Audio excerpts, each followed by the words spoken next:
Well, next, we're going to move on to talking to Don about, he's working as an assistant DA. And my first assignment in seminary was to be a youth detention chaplain. And I got very familiar with there was some crossover in that world. And so one is just kind of describe how your job interfaces with students and parents and schools. Sure. My name is Don Hymer. I've been with the DA's office for 24 years. I know I look too young for that to be true. But probably 20 of those years I've specialized in juvenile law here in Johnson County. And just a little bit of background on that, because some of the things Janie touched on kind of work in both areas. There's juvenile offender, which of course is kids who violate the law. And then there's another area for children that we have called child in need of care. And a child in need of care would be a child who's abused or neglected and comes out of the home. And some of the more extreme cases we get that we utilize Johnson County Mental Health Services and other mental health services are going to fall into that arena of what we call a child in need of care. And that can be anyone under the age of 18. Juvenile offenders are anyone 10 to 18 who violate a criminal statute, essentially. So that's kind of the population we're dealing with. You know, your district attorney is Steve Howe, and he is my boss. And one of the things that we work real hard to do on a mandate from Steve is, in juvenile offender law, the goal is to create a responsible adult by the time they turn 18. It's not to adjudicate kids as juvenile offenders and ruin their lives like some people might feel like. And I would say 95% of the kids we deal with, they are just making dumb decisions. They're making dumb kid decisions, and we'd like to give them tools to make better decisions, so by the time they're 18, they're not making dumb decisions, because then you just go to jail and they don't care as much about helping you, because it's more about punishment. Probably 5%, or maybe a little less than that, I'd say are, even though they're juveniles, they're the kind of folks that are a danger to the community. They pose a risk, they pose potential harm, and we have to use more of an adult corrections model against them. Where that 95 and 5% line is drawn, people can debate that, but that's certainly our goal, is to keep the little stuff little, stupid decisions, have early intervention, not put a big mark on anyone's record, keep the big stuff big. When it's a really violent, serious crime, we need to address it properly. And that's one of Steve's mandates for our unit within the district attorney's office. And so, you know, we work on that. Is that enough of a background before? Well, yeah. Okay. You know, in this next question, I just love this one because it just got me so curious. It got me so curious. Okay. What is the most frequent charge that is issued against defendants? Okay, I did know that one was coming. Well, I would ask you, what do you think it is? You know teenagers. What did you say? Possession Of drugs, paraphernalia, alcohol. Right. Probably your number one is minor in possession or consumption of alcohol. As you know, a few years ago, well, actually it wasn't a few years ago, because I think I was in college, so it was a long, long time ago. The drinking age went from 18 to 21. So we created what's called a status offense, which means, status offense means it's illegal based on your status, based on your age. In other words, we can drink because we're over 21, someone under 21 can't, so that's a violation of the law for them. So minor in possession or minor consuming alcohol, one of the bigger crimes we get, probably about 300 to 500 of those a year.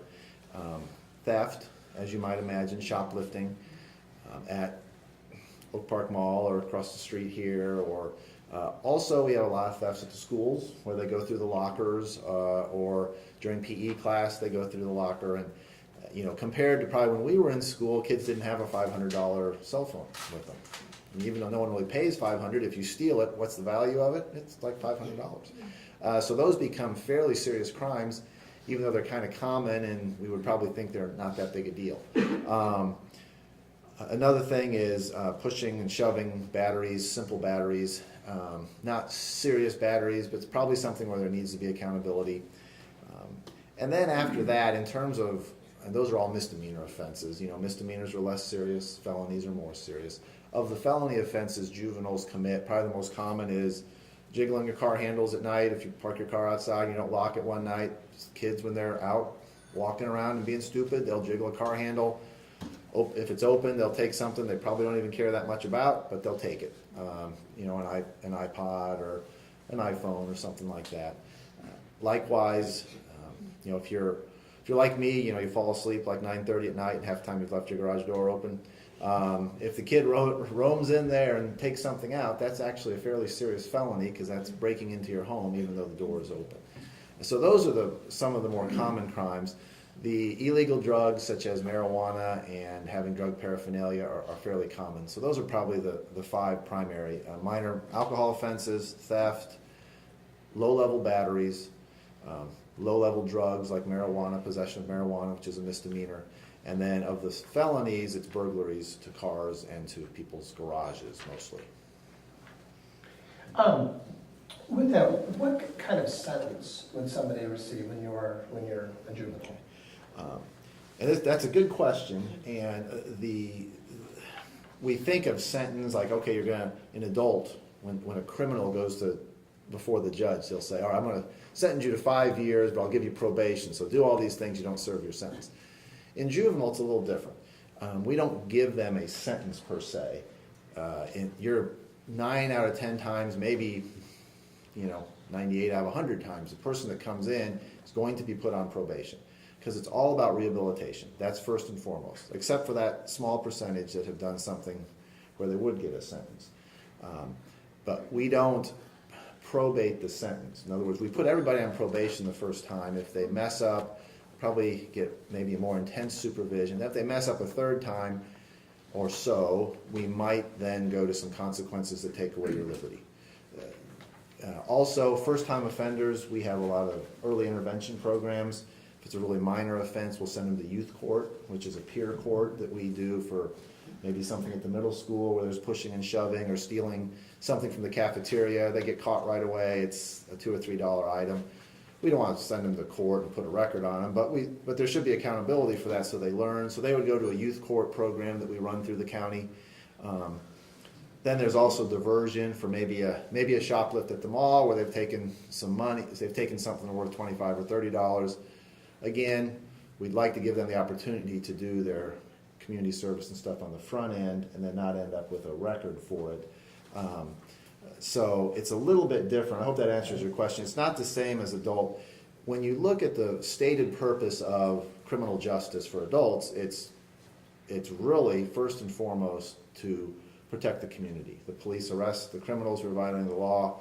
Prosecutor's job and the courts is to, dole out the appropriate sentence and to keep that person locked up if they're dangerous, and on that side of things. For a juvenile, what we're really looking at, like I stated earlier, is how to rehabilitate that kid, make sure they make better decisions.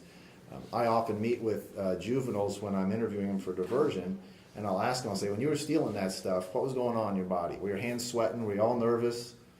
And they'll say, yeah. And I'll go, well, what do you think that was? And they'll always say, well, it was my conscience. And their mom and dad are always sitting there with them, and I always say, well, didn't they teach you not to steal? I said, next time your body does that to you, stop what you're doing and think about it and listen to your body. It's telling you you're doing something wrong. And so, those are the type of things that we're trying to do is teach them to make better decisions. Kids who are young often join together in groups, and that's when they really, really make bad decisions. And so a lot of times our probation will say, no sleepovers.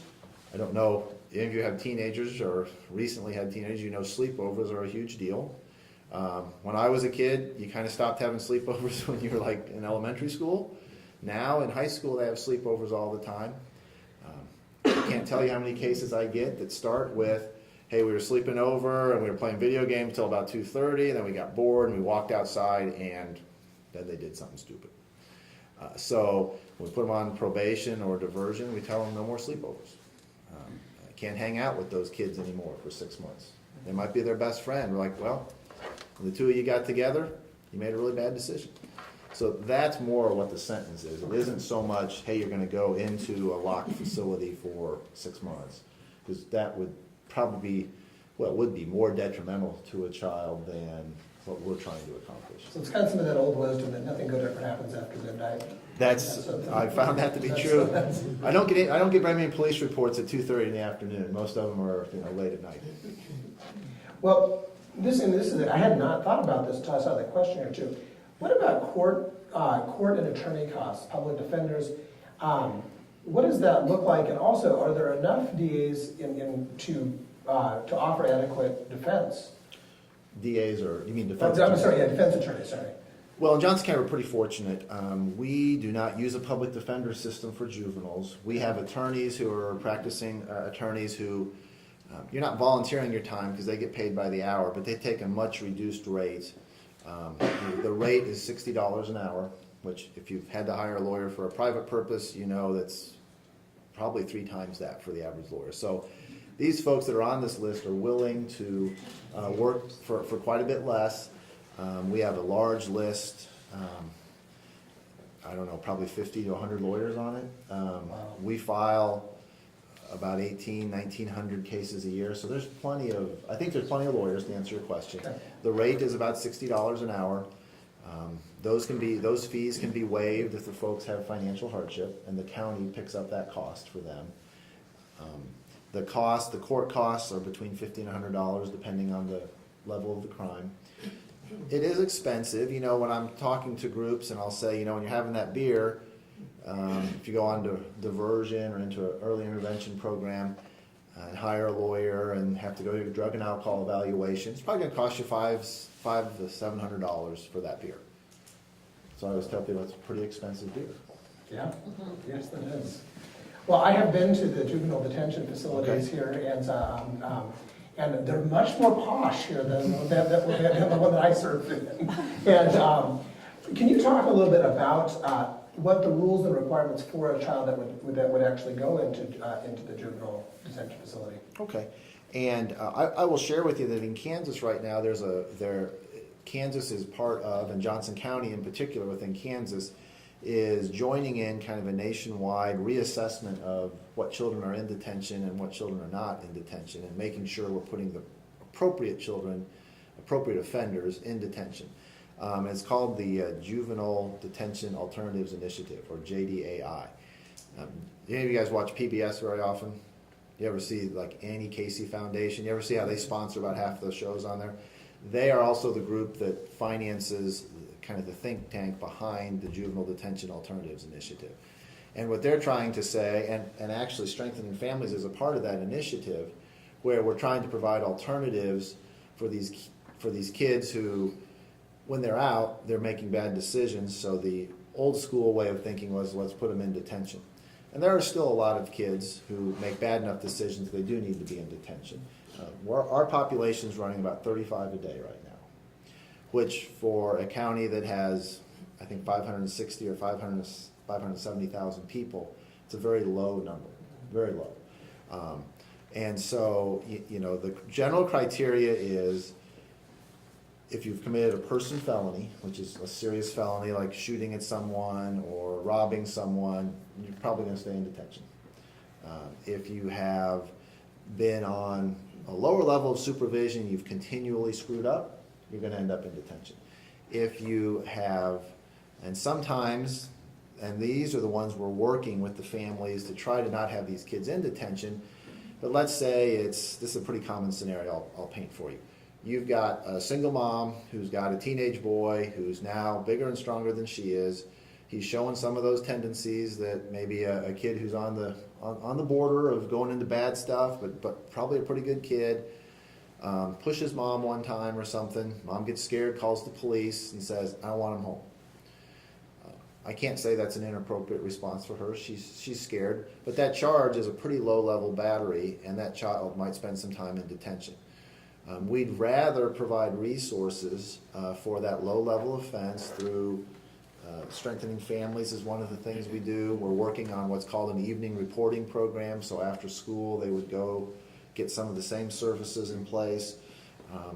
We're working on ways to not have those low-level offenders be in there due to social circumstance. So the short answer to your question is we'd like to see detention reserved for violent offenders or kids who are continually making poor decisions and ending up in detention. At some point, if you just keep stealing stuff, you're not a danger to hurt somebody, but there needs to be an accountability, and at some point, I feel you reach the point where that accountability has to be some loss of your liberty.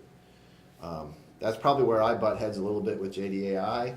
I'm fairly outspoken at our meetings because they would state that you really have to go a long way before you meet the point of losing liberty if you committed a low-level offense.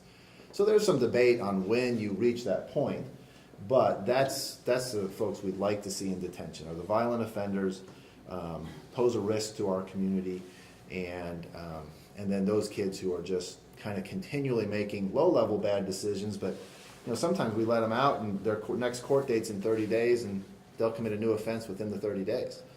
And again, it might be another shoplift, it might be another battery, but the frequency is to the point that sometimes those kids end up in detention.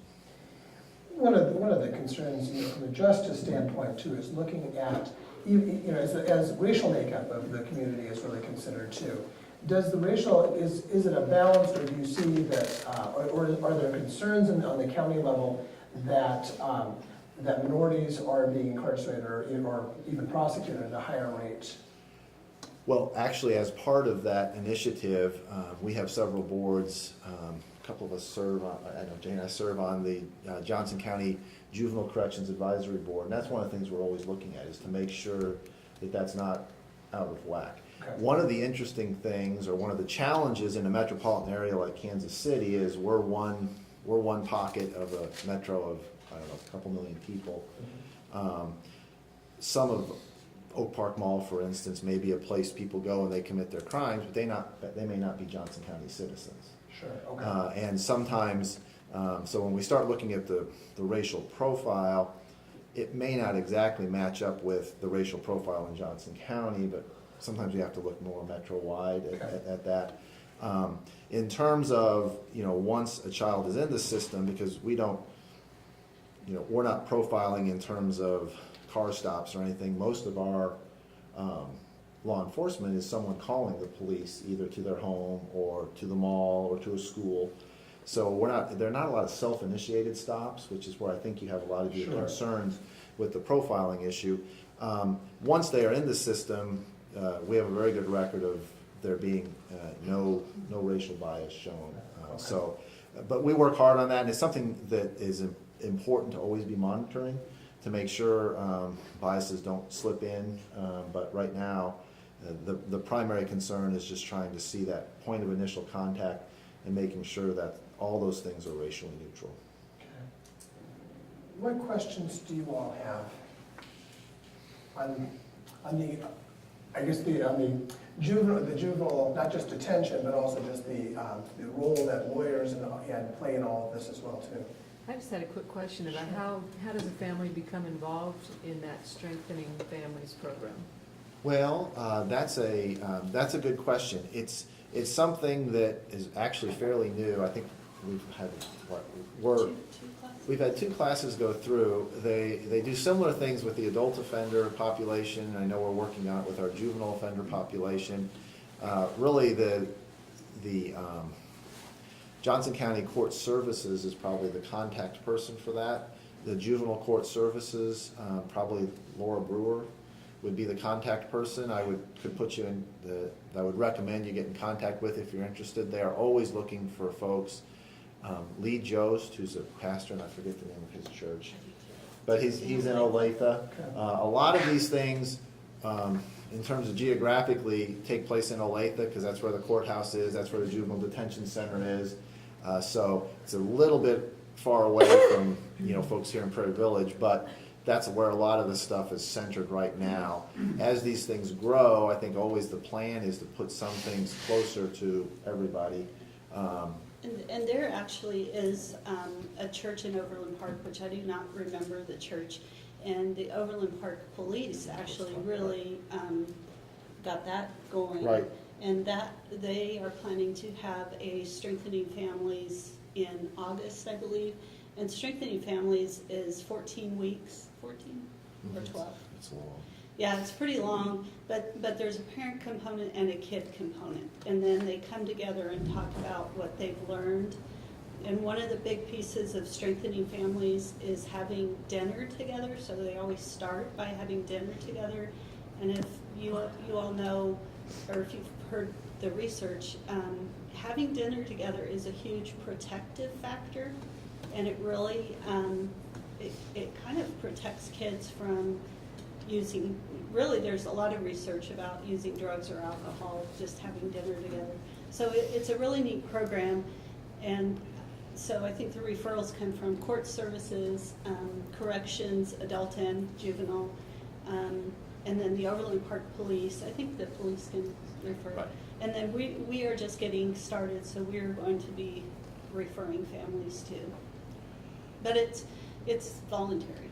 You know, one of the things that we mentioned that drug use or substance abuse is one of the big issues that we deal with, in both the adult and juvenile populations. In Johnson County Mental Health, one of their branches is something called the Regional Prevention Center. And we have found, you know, when the budget crisis kind of hit in 2009 or 2010 or so, the first items that are always cut is prevention dollars.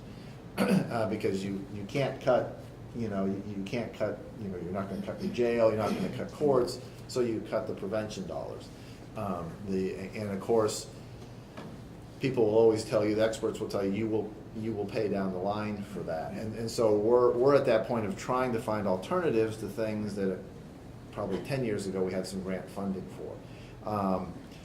For instance, under the RPC, under that, there's something that I serve on that's called the Stop Underage Drinking Coalition here in Johnson County. And that's open to the public as well. And if you're interested in that and serving in that, we're trying to get more community involvement in that particular coalition, because we're going to need to do it as a community, because one theory is, we lost money, which is a bad thing. The other is we started relying on the systems to do everything through government funding, and that may or may not be the way it goes on all of these issues anymore. So there are places to plug in and help out. That's one that I'm familiar with. The Strengthening Families is another great place. They need volunteers to cook the meals, and sometimes transportation is always a huge issue. Most of the folks that we try to get into these programs, they don't have reliable transportation, so that becomes a big issue. So there are places, when you look at the cutbacks, those are some of the places that has happened. The other thing I wanted to mention, when we brought up trends and things we're seeing with common crimes, I think the officer here could tell you that this is a pretty common deal. The social media things make it, we kind of know what's going on a lot because kids are kind of dumb. And they'll post what they're doing, or they'll have, as soon as the officer gets the phone, the whole plan for the party is just laid out right there before you. But the other thing that's come from all that is with social media, Facebook, for instance, one of the big challenges. I know we see it. I don't know if you see it in your school, but we see it in a lot of the schools. A kid will say something like they're frustrated, instead of just telling their buddy or something, man, I hate Mrs. Jones, that math class is killing me. They'll post, man, I wish Mrs. Jones were dead. Now, does that kid mean that he's going to come to school and shoot Miss Jones? Almost assuredly not. But in this day and age, if that gets brought to this officer's attention, he's probably going to call me, and we're going to talk about what we should do. And sometimes the threats get a little more elaborate than that, particularly by high school age kids. So that is something that is very challenging, because also if you're just writing something, you have the right to express yourself. Well, yes, when does that bridge over into a potentially a criminal act? So that's kind of a big change in the last 5 or 10 years that we didn't used to deal with. Used to be they might give you a creative writing assignment, someone might do a theme, and it would be kind of threatening. Well, now these kids are just constantly on Facebook, and Facebook's actually passé. I don't even know what I'm a step or two behind on that stuff. Instagrams and all these other things. Yeah, Twitter is a big thing. And I had a young lady in my office I was interviewing for diversion, and she was telling us how she hadn't been doing any drugs, and we pulled up what we were in our room. We pulled up her Twitter, and it showed a picture of her with a smoke, like a bowl. She was smoking marijuana, and just the smoke wafting around her face. So we just turned around and go, is this you? You know, it's just these kids, they're coming that day to interview to get put on diversion, and their current post or their most recent thing on Twitter is them in the middle of an illegal activity. So, like I say, it also helps us solve some crimes. Other question? I wonder, the only question I had, you know, you mentioned that a lot of the times the problems stem from like overnights. Uh-huh. How can you get the message to all the younger parents with teenagers and adolescents today that that's not the right thing to do? Look what's happening. Is there any way to get that message to those Well, kids? I'll come back to that question when Okay. they come to me. That's a lot of what I do, Okay. and we'll talk about that. But if you want to Okay. answer that too, that's fine. sometimes I'm invited to PTA groups, or a lot of times the sports teams. Some of the high schools, not so much Shawnee Mission, although Shawnee Mission East did do it when Dr. Krautz Yep, we did. was there. They brought me in a couple times with another group that we had, and we talked about all that stuff, and we try to inform the parents that that's, you know, kind of something to be avoided. It's tough because it's just so prevalent, and you know, I always tell them, I go, your kids will thank you when they get on the other side if you're the parent that says no. But that's a hard message for parents to hear. And that's just, you know, I'm just some lawyer up there who, you know, from their perspective is wanting to send their kid to detention, so they're not going to listen a whole lot to me. There are lots of places. The schools, I think the schools are pretty good about that right now, of trying to say, even though this is prevalent, these are the risks in this. The cell phones, and people thinking, oh, it's all fine because I can just call them on the cell phone. These kids are so good with their cell phones, they'll confuse you and trick you in a heartbeat. You got to make contact with that other parent. If you're going to let there be sleepover, you got to make contact with the other parent and just say, hey, you know, go down there, go down to the basement where they're sleeping. Whenever I give this speech, I say, how many of you have a walkout basement? Like half the people raise their hand. I go, I'm really working to make those illegal. Because what happens is you just can't control who's coming and going out of your house, and so yes, we try to get that message out, but it's harder. It's fine to say it. It's just hard to have people really engage. I think people, when they hear it, they go, yeah, that makes sense, and then a couple weeks later they'll be back to letting their kids go and do I think whatever. it needs to be a Kansas City Star special series. Yeah, true. That would be great. I was curious about this discussion that you've been having about the cost of prevention versus the cost of the cure. Mm-hmm. It costs a lot of money to keep somebody in detention. About and it's $350 not a great. day, $350 I a day. believe, and that's what they said last time. Okay. I was curious about that, and the fact that Johnson County Mental Health has been losing funding over the past 10 years. It seems like it ought to be cheaper to build a fence at the top of the cliff than to pay for an ambulance at the bottom, but Right. the fence at the top seems very unpopular right now. How out of balance are we here? Well, that's a tough question. I don't think anybody who's a policymaker would disagree with you. I just don't think anyone would. At the same time, if you've got all these needs and you've got this limited pool of money because the economy is poor and budgets are, maybe they were bloated in some other places, so you're having to make cuts, you know, you end up cutting things that you'd rather not cut. You know, I think when you say things like, you know, it's a lot cheaper to put a program in place that keeps kids from going into detention than paying $350 a day to keep them in detention. No one can argue with that logic. But at the same time, regardless of how many kids we have in detention, we're going to have to fund a detention center. It's not an option. And so that's the push and pull of it. And, you know, it's a tough job. I wouldn't want to be the legislator trying to decide, because you know, I've been up there testifying a few times already this session, and everything sounds good when they're presenting it, and everyone's tugging for $1 here and $1 there for their program. So it's a challenge. One of the things that we're trying to do with prevention is we're trying to get kids when they're earlier. So we're working, we work with the Olathe Head Start, Gardner Edgerton Head Start, and we're trying to start a relationship with Shawnee Mission. we don't have funding. They have a little bit of funding. So the mental health center, because we really think it's important, we're trying to, find some funding on our end so we can make that work.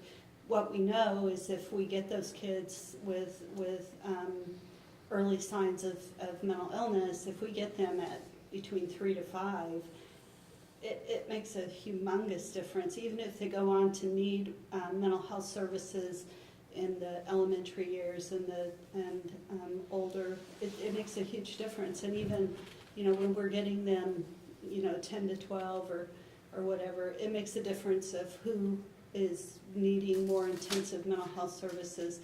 And we work a lot with corrections, court services, Division of Family Services. We're really working with all of those agencies, and the schools obviously is probably number one, but we're working to try to get kids earlier. That's our whole thing is, you don't want to get a kid at 16 who has severe emotional and behavioral problems, because you have much less of a chance to make a difference and help that kid and that family change things. That's a great point. It can't be just the kid either, it's the family dynamics that are involved too.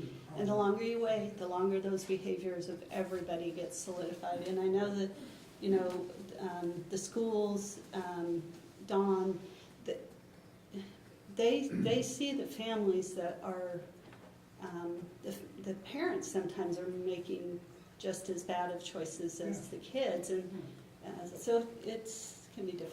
Numerically, I'll just give you maybe some numbers that you'll find interesting. In the last 5 years or so, since 2009 or so, in 2009 we filed probably about 2,400, 2,500 offender cases. Last year we filed about 1,800.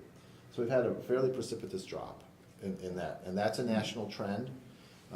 General criminal filings are also down in Johnson County, and that's a national trend. What is up is the child in need of care stuff I told you about, which has almost doubled in that same time period. Mm-hmm. Now, numerically, it was a smaller number, so when it doubles, it went from, like, say, 300 to 600. And I think whenever I speak, and Adam can probably speak to this better than I can, but when I talk to law enforcement about why they think those numbers are going down, I'm like, why is that? What do you see? And they'll tell you that a larger and larger percentage of their calls are actually mental health calls than they are investigating crimes. They're coming into a home with an out-of-control 16-year-old who probably has had an issue for a long time. It reaches a bubbling over point. Law enforcement arrives, and they want, in that 30-minute time when it's at the worst possible point, they want a law enforcement officer to solve the mental health problem. And there are numerous studies out there saying that the largest mental health institutions right now are our prisons and jails. And we had mental health reform to have folks get back into the community, which was a good thing. And then, and then pendulums swing and things. So now we kind of have a shortage of being able to get probably some people that most folks would think would benefit from being in some type of not an institution per se, but maybe a short-term inpatient treatment. We're having a harder and harder time, particularly with juveniles, having those kids qualify. And these are the extreme cases. These are the really kind of kids. And we worked together on one that was a very extreme case, and the answers were really hard to come by. But sometimes even cases that I'll look at as a layperson and say, man, I can't believe that person didn't screen to go into a mental hospital. This isn't a forever thing, but even, for 28 days or something, and they won't. And one reason is there's just not a lot of facilities, because the funding for those has dried up a little bit as well. And the state's getting tougher on the criteria. Right, because if you only have so many, you have to make it harder and harder to get in. And you talk about the dollars on this. We have in Johnson County an inpatient drug and alcohol treatment program for juveniles, which is fairly unique for us. But if you, for instance, I think the last child I had who tried to get in who had no financial need, family had was above whatever that criteria was, it was about $8,400 for 28 days. Now, you know, most people can't afford that, but that probably still doesn't cover the full cost, but that's how much it was going to cost. You know, a lot of the folks there, it's a sliding scale, but, you know, in terms of your question, where does the funding come from? You know, it's funded, the county's picking up a good chunk of that, even on those cases. And private insurance usually covers very Very little. little. Let me get Brooke in the back, she had a question. Sorry, I yeah. just had a question about the social media. And when you look at what kids are posting on social media, how much of that can be used legally, like if something did happen? All of it. All of it? And then how do you look at that for like bullying and things like that? And Well, bullying is a great question. Early about last year, I was asked to come and speak on that, and by a group of mental health professionals, and they said, "Well, what about the crime of bullying?" I said, "Well, bullying is not a crime. There is no definition of a crime called bullying. Bullying is more of just kind of a social phenomenon that we've seen, and cyberbullying or the bullying on Facebook or on Twitter or something, it really isn't a crime unless it meets the level of a threat. And then we have a statute called criminal threat, which is if you threaten to harm someone and they feel threatened by that, and you communicate it to them in a way that it's fairly specific. So these kind of vague postings, and they'll come maybe to Officer Taylor and say, "Hey, I know this is about me," but it doesn't say it's about that person. They may feel bullied by it. The schools can have policies, and every school district we have good policies. I think they're on top of it. But if they want that next level of enforcement through a criminal action or coming out to our office for a juvenile offender action, there really isn't a crime for that. It has to get to that level of an actual threat, where someone feels like they might get harmed. I think that question's a really good transition to going into talking with Adam about with his work as an SRO.